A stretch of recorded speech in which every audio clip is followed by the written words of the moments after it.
পাঞ্জাব ও সিন্ধু, গুজরাট ও মারাঠা, দ্রাবিড় উৎকল বঙ্গ। বলুন তো, এই বিশাল বিস্তৃত দেশ আমাদের ভারতবর্ষের কোথায় প্রথম সূর্যোদয় হয়? নাম জানেন? জানাবো সবটাই। উত্তর, দক্ষিণ, পূর্ব, পশ্চিমের অপার বিস্তার খুব স্বাভাবিকভাবেই বৈচিত্র্যময় করে তুলেছে এই ভারতভূমিকে। নিজের দেশ, জাতি, ধর্ম, ইতিহাস, ভূগোল, ঐতিহ্য সমস্ত কিছুর সম্যক ধারণা একজন ভারতবাসী হিসেবে অবশ্যই আপনার থাকা উচিত। গোটা পৃথিবী জানে ভারত এক বৈচিত্র্যময় দেশ। ভারতীয়দের যেমন ভাষা, পরিধান থেকে খাদ্যাভ্যাসে আছে বৈচিত্র্য, তেমনি ভৌগোলিক দিক থেকেও দেশের প্রকৃতিতে আছে অদ্ভুত তারতম্য। নিজের দেশ সম্পর্কে সাধারণ জ্ঞান কম বেশি আমাদের সকলেরই আছে, তবে এমন কিছু তথ্য তাও অজানা থেকে যায়। সেই সব জানা অজানা তথ্যগুলি আমাদের অবাক করে। নিজের দেশ অথচ আমাদেরই তাজ্জব করে দেয়। কয়েক মুহূর্তের জন্য আমরা হতবাক হয়ে যাই। সাধারণ জ্ঞানের নিয়মিত চর্চায় উঠে আসে নানা দেশ বিদেশের সমাজ, ইতিহাস ও ভূগোলের মতো বিষয়গুলি। আমাদের দেশ ভারতবর্ষ সম্পর্কেও এমন অনেক অজানা তথ্য সাধারণ জ্ঞানের ভান্ডারে লুকিয়ে থাকে যা আমাদের চমকে দেয়। ভারত এক বৈচিত্র্যময় দেশ। ভারতীয়দের যেমন ভাষা, পরিধান থেকে খাদ্যাভ্যাসে আছে বৈচিত্র্য, তেমনি ভৌগোলিক দিক থেকেও দেশের প্রকৃতিতে আছে অদ্ভুত তারতম্য। ভারতে বিভিন্ন ধরনের খাবার পাওয়া যায়। ভারতে বিভিন্ন ভাষায় কথা বলা হয়। ভারতে বিভিন্ন ধর্ম ও ঐতিহ্য পালন করা হয়। ভারতে বিভিন্ন উৎসব উদযাপন করা হয়। ভারতে বিভিন্ন জাতি গোষ্ঠী রয়েছে। ভারতে পাহাড়, সমভূমি, মালভূমি, মরুভূমি, দ্বীপের মতো বিভিন্ন ভৌগোলিক বৈচিত্র্য রয়েছে। ভারত জৈবিক সম্পদের জন্য বিখ্যাত, তবু ভারত এক অখণ্ড রাষ্ট্র। নিজেদের দেশ সম্পর্কে অনেক কিছু জানলেও অনেক তথ্যই আজও অজানা আমাদের সকলের। যেমন আমরা সকলেই প্রায় জানি যে ভারতে প্রথম সূর্যোদয় ঘটে অরুণাচল প্রদেশে, তবে খুব কম লোকই এই সত্যটির সঙ্গে পরিচিত।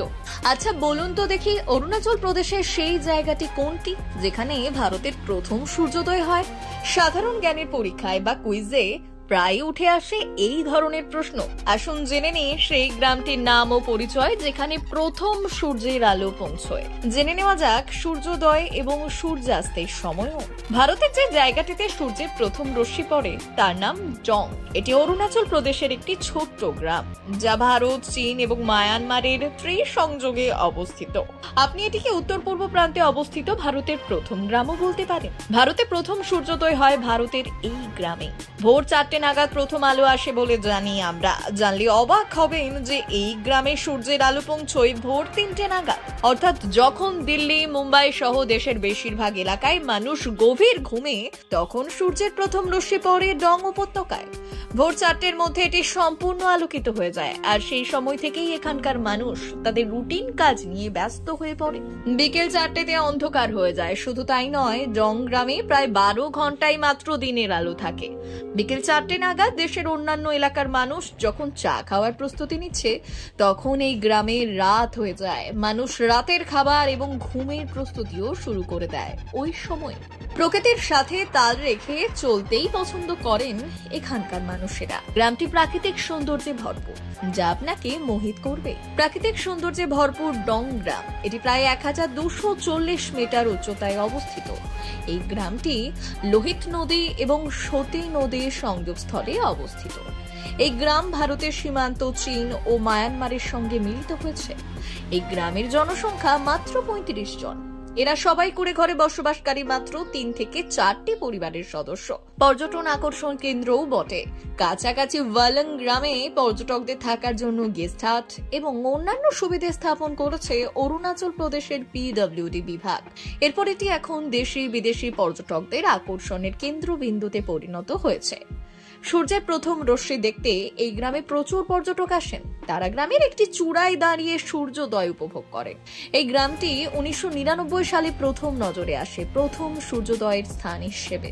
তার আগে অবধি বিশ্বাস করা হতো যে ভারতে সূর্যের প্রথম রশ্মি আন্দামানের কাঁচল দ্বীপে পড়ে। পরে জানা যায় সূর্যোদয় প্রথমে হয় অরুণাচল প্রদেশের ডং উপত্যকায়, আন্দামানে নয়।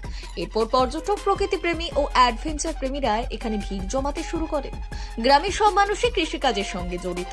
তারা গ্রামে বেড়াতে আসা পর্যটকদের কাছে খাবার, জলখাবার এবং ফল বিক্রি করে জীবিকা নির্বাহ করে। ডং উপত্যকায় বর্তমানে সুযোগ সুবিধার অভাব রয়েছে, যার কারণে পর্যটকরা সকালের প্রথম রশ্মি দেখে এবং গ্রামে কয়েক ঘন্টা কাটিয়ে ওয়ালাং গ্রামে ফিরে আসে।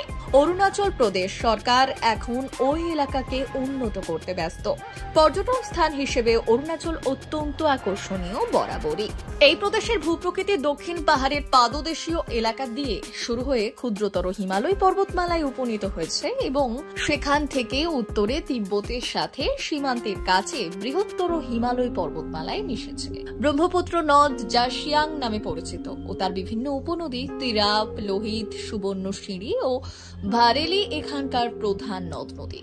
অপূর্ব তার আকর্ষণ দক্ষিণের পাহাড়ের পাদদেশীয় এলাকার জলবায়ু উপক্রান্তীয় প্রকৃতির। পার্বত্য অঞ্চলে উচ্চতা বৃদ্ধির সাথে সাথে তাপমাত্রা দ্রুত হ্রাস পায়। এখানে বার্ষিক 2000 থেকে 4000 মিলিমিটার বৃষ্টিপাত হয়। অঙ্গরাজ্যটির উদ্ভিজ্জ ও প্রাণী জীবনে এর বিচিত্র ভূপ্রকৃতি ও জলবায়ুর প্রভাব দেখতে পাওয়া যায়। এছাড়াও জানেন কি, এখানে 500-রও বেশি প্রজাতির অর্কিড গাছ আছে। বিস্তৃত অরণ্য উপক্রান্তীয় থেকে শুরু করে আলপীয় ধরনের প্রাণীর মধ্যে বাঘ, চিতাবাঘ, তুষার চিতা, হাতি, লাল পান্ডা এবং হরিণ উল্লেখযোগ্য। ব্যুরো রিপোর্ট, ভুবন গ্রাম সংবাদ।